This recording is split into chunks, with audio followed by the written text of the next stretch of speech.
अब उसके बाद आता है, अब इसमें आगे फर्दर दिए हुए भी हैं। हक़ ज़िंदगी, रहाइश का हक़, हक़ जायदाद, हक़ ख़ानदान, हक़ मुलाजमत व कारोबार, हक़ अक़ीदा और मज़हब, हक़ तहरीर व तकरीर, हक़ अंजुमन साज़ी, कि आप कोई भी जो इदारा बना सकते हो, कोई भी पॉलिटिकल पार्टी, इवन कोई भी पॉलिटिकल पार्टी आप बना सकते हो, कोई भी आप जो सेमी इदारा है या गवर्नमेंट का इदारे में कुछ भी इन्वॉल्वमेंट कर सकते हो, मतलब उस कुछ शराइत के साथ। इस सारे को कहते हैं अंजुमन साज़ी, इन जिसको सबको कहते हैं अंजुमन साज़ी।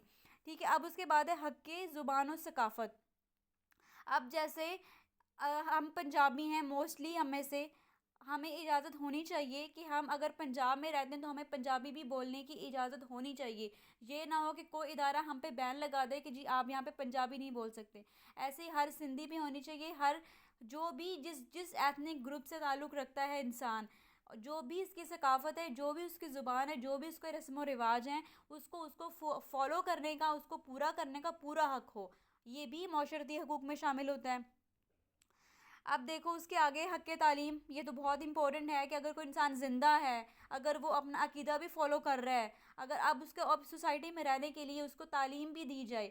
इसीलिए बहुत सारे प्रोग्राम्स चलाए जाते हैं बाहर की दुनिया में, या जो बहुत ज़्यादा डेवलप कंट्रीज़ हैं वहाँ पे तो तालीम पूरी मुफ्त होती है, मतलब फ्री होती है। कोई भी वहाँ का सिटीज़न जो है कुछ भी पढ़ सकता है, या अगर फ्री नहीं भी होती तो वो स्टूडेंट्स को जो है लोन देते हैं, जो टाइम के साथ साथ स्टूडेंट काम करके वो चुका देते हैं। ये ऐसे नहीं होता कि बड़ी बड़ी फ़ीसें हैं और स्टूडेंट और वालदैन जो है वो उस फ़ीसों में दबे हैं। लेकिन हमारे जो तरफ है कुछ सिचुएशन मुख्तलिफ है। लेकिन फिर भी गवर्नमेंट ने जो इदारे बनाए हैं, जो सरकारी स्कूल बनाए हैं, वो इसीलिए हैं कि ताकि तमाम जो स्टूडेंट्स हैं, चाहे वो मेल हैं, चाहे वो फीमेल हैं, चाहे वो किसी रूरल एरिया से हैं, चाहे वो अर्बन एरिया से हैं, चाहे वो किसी गाँव के हैं, चाहे शहर के हैं, उन सबको हक़ तालीम, मतलब तालीम का हक़ दिया जाए। उसके बाद है आज़ादी नक़्ल हरकत, हमें कहीं जाने की आज़ादी हो, कहीं हमें ट्रांसफ़र करवाने की आज़ादी हो, ये सब किस में आ जाती है, नक़्ल हरकत में। हमें ट्रैवल करने की आज़ादी हो। ठीक है, अब उसके बाद है हक़ मुसावात। हक़ मुसावात से मुराद ये है कि आप, जैसे मैंने कहा था कल, कि जो जितने भी सिटीजन्स हैं, जितने भी शहरी हैं यहाँ के, जितने भी पाकिस्तानी हैं, उनको इक्वली ट्रीट किया जाए। उनको इस बेसिस पे ट्रीट ना किया जाए कि ये पंजाबी है इसको ज़्यादा प्रेफरेंस दी जाए, और अगर ये पठान है तो इसको प्रेफरेंस ना दी जाए। हर किसी को मेरिट पे ट्रीट किया जाए। मतलब अगर कोई मेरिट लिस्ट में, ओपन मेरिट लिस्ट होती है जैसे जॉब्स की भी होती हैं और इदारों में एडमिशन लेने के लिए भी होती हैं, तो वहाँ पे कोई इस तरह की डिस्क्रिमिनेशन ना रखी जाए। वहाँ पे सारे का क्या हो, जनरल हो, सारे पाकिस्तानी ही हों। ठीक है, अब उसके बाद आता है सियासी हकूक़, मतलब इसके पॉलिटिकल हकूक़ कौन से हैं एक इंसान के, कि ये तो सारे हो गए माशरती हकूक़, जो हम अपनी रोज़मर्रा की ज़िंदगी में, हम अपनी सोसाइटी में रहते हुए डील कर रहे होते हैं और हम वो फेस भी कर रहे होते हैं कुछ मसले जब मसाइल होते हैं। तो दूसरे आते हैं सियासी हकूक़, कि हम कितनी जो हैं वो सियासी तौर पे अवेयर हैं, हमें कितना पता है कि पाकिस्तान का सियासी निज़ाम क्या है। ठीक है, इस ये ज़रूरी नहीं है कि ये सिर्फ़ एक सियासतदान को पता हो, ये हमारे लिए भी ज़रूरी है कि हमें भी पता हो कि हमारे मुल्क में चल क्या रहा है। हमारे मुल्क में अगर कोई जो कानून की आइन शिकनी या कोई कर रहा है, तो वो अगर हमें पता होना चाहिए कि ये कोई गलत कर रहा है। मतलब ये ना हो कि हम लकीर के फ़कीर बने हों। तो इसलिए ये जो स्टेट है, ये हमें हक देता है कि हम इसके सियासी मामलात को जानें और एनालाइज़ करें कि क्या ये सही है, गलत है, जो भी है। ठीक है, अब उसमें सबसे पहला हक आता है हक राय दही। राय दही होता है कि जब आपको हक हो कि आप अपनी राय का इजहार कर सको। ठीक है, ये ऐसे वाला इजहार नहीं कि कोई पीएमएन का लड़ी जा रहा है, कोई पी जो है वो पीटीआई का लड़ रहा है किसी छोटी सी बात पे। ये हक राय नहीं होता। हक राय होता है कि आप अपना कोई भी स्टांस रखो, आपको जो भी सही या गलत लगता है उसके आगे से काउंटर आर्ग्यूमेंट है, जिसको आप अच्छे तरीके से, शहरी होने के नाते एक जो सिविलाइज तरीके से जवाब दो, ना कि आप गाली गलौज पे उतर आओ। ये इसको कहते हैं हक राय दही, कि आप अपने हक को इस्तेमाल करो और अपने जो व्यूज़ हैं दूसरों तक पहुंचाओ। ठीक है, उसके बाद आता है हक नुमाइंदगी, कि आपके पास ये हक हो कि अगर आप इलेक्शन में खड़ा होना चाहते हो, चाहे वो प्रोविंशियल लेवल पे हो, चाहे वो लोकल लेवल पे हो, चाहे वो सेंटर पे के हों, फेडरल के हों, आपके पास ये हक होना चाहिए। आपके ऊपर कोई ऐसी रिस्ट्रिक्शन ना स्टेट की वजह तरफ से होनी चाहिए, ना सोसाइटी की तरफ से, कि वो आपको रोके कि आप इसमें खड़े नहीं हो सकते, आप इलेक्शन नहीं जो है वो उसमें कंटेस्ट नहीं कर सकते। तो आपको एज ए पाकिस्तानी ये हक दिया जाता है कि आप कहीं पे भी इलेक्शन में कॉन्टेस्ट कर सकते हो, आप उसमें हिस्सा ले सकते हो। फिर उसके बाद आता है हक़ जमात, कि आप अपनी जमात बना सकते हो, आप अपनी पॉलिटिकल पार्टी बना सकते हो। हक़ तनकीद, तनकीद वो होता है कि जब कोई काम कोई कर रहा है और आपने उसको एनालाइज कर लिया, आपने उसको जान लिया है कि ये सही है या गलत है, और उसके बाद आपको जो भी उसमें खामी नज़र आई है आप उसको पॉइंट आउट करते हो, आप इसको तनकीद कह सकते हो। या खामी जो आपको लगती है कि जो आपको लगता है कि ये गलत हो रहा है, आप अगर उसके खिलाफ बोलते हो तो आप कह सकते हो कि आपने तनकीद की है। तो हमें हक है एज ए पाकिस्तानी कि हम ये हक़ तनकीद जो है ये कर सकते हैं, हमारे पास ये हक है, तनकीद कर सकते हैं। हक़ मनसब और ओहदा, हमें हक है हमारे मेरिट के मुताबिक हमें ओहदा भी दिया जाए, हमें मनसब भी दिया जाए। कि है हमें स्केल, हमें हमारे मेरिट के मुताबिक, हमें हमारी काबिलियत के मुताबिक हमें जो है पोस्ट दी जाए। ठीक है, ये ना हो कि हमें किसी वजह से जो है वो निकाल दिया जाए या किसी वजह से हमें एलिजिबल कर दिया जाए। ठीक है, अब उसके बाद है हक़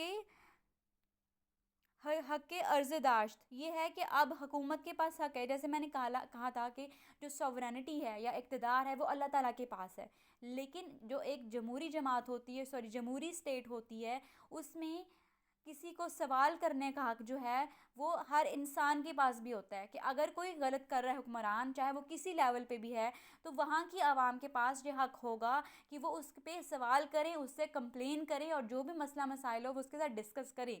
ठीक है, अगर वो नहीं कर रहा तो उसके ख़िलाफ़ भी कंप्लेन कर सकते हैं। तो इसको सारे को कहते हैं हक़ अर्ज़दाश्त। ठीक है, और ये इसमें होता है कि हर शहरी को हुकूमत के नाम शिकायती अर्ज़ी भेजने का हक हासिल हो जाता है। ठीक है, अब उसके बाद करते हैं बात के 1973 के आइन में शहरियों के हकूक़ के हैं।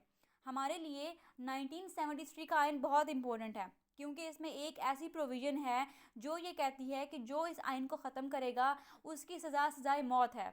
जैसे कि परवेज़ मुशर्रफ को ये ऐसा अटेम्प्ट करने की वजह से सज़ाए मौत सुनाई भी गई है, अभी दी नहीं गई लेकिन सुनाई गई है। उसका रीज़न यही था। तो इसलिए हम ये हमारे लिए बहुत इम्पोर्टेंट है, और इसमें जो शहरियों के हकूक़ हैं, मतलब जो हर पाकिस्तानी के हकूक़ हैं वो डिस्कस किए गए हैं कि किसी शहरी को ज़िंदगी से महरूम नहीं किया जाएगा। मतलब कोई भी उठ के किसी शहरी को नहीं मार सकता, मतलब अपने पर्सनल रीज़न्स की वजह से। जो वो उस अगर वो मारता है तो वो कत्ल ही जो है वो उस पे साबित होगा और उसको सज़ा भी दी जाएगी। फिर उसके बाद है कि किसी शहरी को साबका जुर्म की सज़ा नहीं दी जाएगी। मतलब ऐसा शहरी जिसने बहुत अरसा पहले कोई जुर्म किया है लेकिन उसको सज़ा अब दी जा रही है, तो ये भी गलत है। मतलब कि अगर जिसने जुर्म किया है, जिसने कुछ जो है कुछ गलत काम किया है, उसको सज़ा एक ही बार होगी, उसको बार बार एक ही वजह से नहीं हो सकती है। ठीक है, किसी शहरी को वजूहात बताए बगैर गिरफ्तार नहीं किया जा सकता। जैसे हम कहते हैं ना, अगर अक्सर आप लोगों ने कुछ क्लिप्स में भी देखा होगा, कुछ वीडियोस में भी, कि जो जब कोई पुलिस किसी को अरेस्ट करने आती है तो वो अगला बंदा उससे अरेस्ट वारंट मांगता है। ठीक है, कि मुझे दिखाओ, मुझे क्यों गिरफ्तार कर रही हो। उस पेपर पे लिखा होता है, रीज़न बताई होती है कि तुम्हें इस वजह से हम डिटेन कर रहे हैं या गिरफ्तार करके लेके जा रहे हैं। ठीक है, कि किसी को भी आप उठ के ऐसे नहीं, कोई भी पुलिस वाला चाहे कितने बड़ा ओहदेदार भी हो, ऐसे ही नहीं किसी को ले जा सकता है और डिटेन कर सकता है।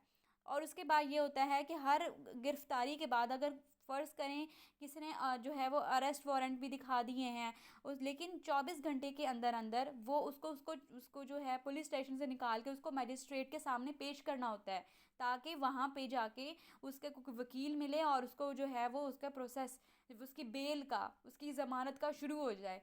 कि आप उसको ऐसे अपने पास रख के टॉर्चर भी नहीं कर सकते 24 घंटे से ज़्यादा। कि जो भी आप जैसे देखते हो कि हमारे पुलिस स्टेशंस में काफ़ी लोग मारते हैं, ये वो टॉर्चर करते हैं, लेकिन वो सिर्फ 24 घंटे तक कर सकते हैं किसी के साथ। 24 घंटे के बाद टाइम ख़त्म हो जाता है। अब है कि किसी फ़र्द को एक ही, जो पहले बताया कि किसी भी फ़र्द को एक ही जुर्म पे दोहरी सज़ा नहीं दी जा सकती। फ़र्ज़ करें आपने कहीं चोरी की है 2010 में, आपको 2010 में भी सज़ा हो गई और अब आपको 2020 में भी दोबारा सज़ा हो गई, ये ऐसा नहीं हो सकता। हर शहरी को पाकिस्तान में नक़्लो हरकत पर मुकम्मल आज़ादी है, कि हर शहरी जहाँ मर्ज़ी जाए, जैसे मर्ज़ी जाए, जा सकता है, वो ट्रैवल कर सकता है, वहाँ पे वो रह सकता है। किसी शहरी को हर शहरी को पुरअमन तौर पर इकट्ठे होने की इजाज़त है। मतलब कि हम इज्तिमा कर सकते हैं, चाहे वो पॉलिटिकल कॉज के लिए हो, चाहे वो सोशल कॉज के लिए हो। फॉर एग्जांपल, चाहे वो किसी का फ्यूनरल हो, चाहे किसी की मैरिज हो, चाहे आप पॉलिटिकल रीज़न की वजह से या पॉलिटिकल रैलीज निकाल रहे हों, ये हमारे आइन में 1973 के आइन में हमें इजाज़त है कि हम उस इज्तिमा में इकट्ठे हो सकते हैं, लेकिन पुरअमन तरीके से वायलेंट नहीं हो सकते। हमें ये इजाज़त नहीं है कि हम किसी पे वायलेंट हो जाएं। ठीक है, आवाज़ आ रही है मेरी? Yes ma'am. Yes ma'am. ठीक है। उसके बाद आता है कि हर फ़र्द को तिजारत, कारोबार या कोई पेशा अपनाने की मुकम्मल आज़ादी है, कि एट द टाइम अगर आपको चाहते हो कि आप कोई काम करना चाहते हो, आप में से कोई भी, तो आपको आपके ऊपर कोई भी रोकने वाला नहीं होगा, कि आपके ऊपर कोई एलिगेशंस नहीं लग जाएगी कि आप स्टूडेंट हो तो ये काम नहीं कर सकते। आपको जो भी कानून में जायज़ काम है, जो भी लीगल काम है, कुछ भी काम है, वो आप कर सकते हो। आप तिजारत भी कर सकते हो, आप जॉब भी कर सकते हो। और उसके बाद अंजुमन या यूनियन बनाने की आपको आज़ादी है। आप कोई ऑर्गेनाइजेशन बना सकते हो, आप एनजीओ बना सकते हो, आप कोई पॉलिटिकल पार्टी बना सकते हो, आपको सारी आज़ादी है। अब हर शहरी को तकरीर की इजाज़त, मतलब तकरीर से मुराद ये नहीं है कि हम जो ये गवर्नमेंट इंस्टीट्यूट्स में या एजुकेशन इंस्टीट्यूट्स में कुछ बच्चे आते हैं और तकरीर करते हुए चले जाते हैं, ये तकरीर नहीं है। तकरीर से मुराद है कि आप पॉलिटिकल फ्रंट पे या सोशल फ्रंट पे आप खड़े हो और आप अपनी आवाज़ को लोगों तक पहुंचा रहे हो और लोगों को कन्विंस कर रहे हो। ठीक है, आप प्रैक्टिकली तकरीर कर रहे हो, प्रैक्टिकली बोल रहे हो, उसको तकरीर कहते हैं। या जैसे पॉलिटिशियंस बोलते हैं, जैसे प्रेस रिलीज होती है, वो बोल रहे होते हैं, इन सब को कहते हैं, उस तकरीर की बात हो रही है। और हर शहरी को किसी मखसूस मज़हब के प्रचार का हक है। हाँ, जिस तरह से बाकी पॉलिटिकल पार्टीज़ के जो पॉलिटिशियंस होते हैं, जैसे उनको हक होता है कि वो कैंपेन करें, इलेक्शंस के दिनों में अपनी वोटिंग इकट्ठा करें, उन्हें कोई इस पर रिस्ट्रिक्शन नहीं होती है। ऐसे ही जो इस्लामिक स्कॉलर्स होते हैं, उनके ऊपर भी कोई ऐसी रिस्ट्रिक्शन नहीं है कि वो जो है अपने फॉलोअर्स ना बढ़ाएं। ठीक है, अपने वो किसी और, ये किसी भी मज़हब के लिए है, इसमें सिर्फ मुसलमान नहीं, इसमें कोई हिंदू भी प्रचार कर सकता है। मतलब जो तबलीग करना है ना, प्रचार करना, तबलीग करना, कोई भी कर सकता है। कोई सिख भी कर सकता है अपने मज़हब के, अपने अकीदे के मुताबिक, क्योंकि यहाँ पे उसको कोई पाबंदी नहीं होगी। फिर है कि हर शख्स को जायदाद खरीदने का हक है, जायदाद बेचने का हक है। उसके ऊपर ऐसी कोई एलिगेशन नहीं मैम, लग। जी। आपने कहा था कि वो लोगों को कन्विंस करता है, तो वो किस चीज के लिए कन्विंस करेगा? जो मज़हब वाला बंदा है, या जो जिसको मज़हब का हक है, मज़हब के प्रचार का हक। नहीं, जिसको तकरीरी आजादी हो। हाँ, वो कन्विंस, उसका अपना जो भी पॉइंट है, जो भी उसका एजेंडा है, वो कुछ भी हो सकता है, वो सोशल हो सकता है, वो पॉलिटिकल हो सकता है, जो भी वो उसका अपना व्यू है, उस पे लोगों को कन्विंस कर सकता है। मसलन अगर जैसे इमरान खान पहले तकरीरें करता रहा है, उसमें लोगों को यही कन्विंस करता रहा है ना, कि जो पहले रूल कर रहे हैं वो सही नहीं है, और जो मैं करूँगा, जो मेरी पार्टी लाएगी वो सही करेगी। तो ये लोगों को होता है कन्विंस करना, वो ये कर रहा था। जैसे पहले पॉलिटिशियंस हैं, उन्होंने भी ऐसे ही किया था, सारे पॉलिटिशियंस जो होते हैं वो ऐसे ही करते हैं। और इसके अलावा पॉलिटिशियंस सिर्फ नहीं कर सकते हैं कन्विंस, इसके अलावा सोशल लेवल पे हम एनजीओ के जो कुछ फाउंडर्स होते हैं, हम वो भी देख रहे होते हैं, लोगों को तक कन्विंस कर रहे होते हैं कि फॉर एग्जांपल के कोई ऐसे जैसे रिस्क फूड बैंक है, वो वाले अक्सर होते हैं कि वो कर रहे होती हैं कन्विंस, वो ये लोगों से कह रहे होते हैं कि अपना जो वेस्ट है या जो लेफ़्ट ओवर फूड है आपका, उसको ऐसे ज़ाया मत करें, उसको किसी गरीब तक पहुंचा दें या उनकी ऑर्गेनाइजेशन तक पहुंचा दें, जिससे वो आगे लोगों को बांट दें। तो ये होता है कन्विंस करना, कि उनको कायल करना। ठीक है, इसको कहते हैं। समझ आई? जी। अब आप जी बताओ, मैम। आप बताओ ये क्या होता है कन्विंस करना? मैं जी। मुत्तफिक कर रहा। हाँ, किसी को एग्री करना अपनी बात पे। ठीक है, कोई और बताए?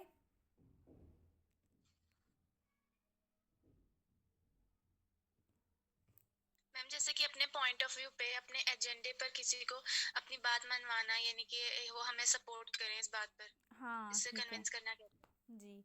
और ये पॉलिटिकल कॉज के लिए हो सकता है, सोशल कॉज के लिए हो सकता है, रिलीजियस कॉज के लिए हो सकता है। जो लोग तबलीग करते हैं किसी भी रिलीजन की, वो यही करते हैं ना, कि अपने मज़हब की अच्छी अच्छी बातें बताते हैं कि आप लोग इसमें आ जाओ, इसे भी। और जो पॉलिटिकल पार्टी के होते हैं, वो कहते हैं कि हमारी पॉलिटिकल पार्टी में आ जाओ। ये सब ऐसे ही होता है। अ, उसके बाद है कि किसी शारी को जायदाद रखने के हक से महरूम नहीं किया जाएगा। या फिर तमाम शहरी बिला बिला इम्तियाज़ मज़हब, रंग, नस्ल और जिन्स के कानून की नज़र में सब बराबर हैं। मतलब इक्वलिटी होगी, मसावत होगी, हर जगह होगी।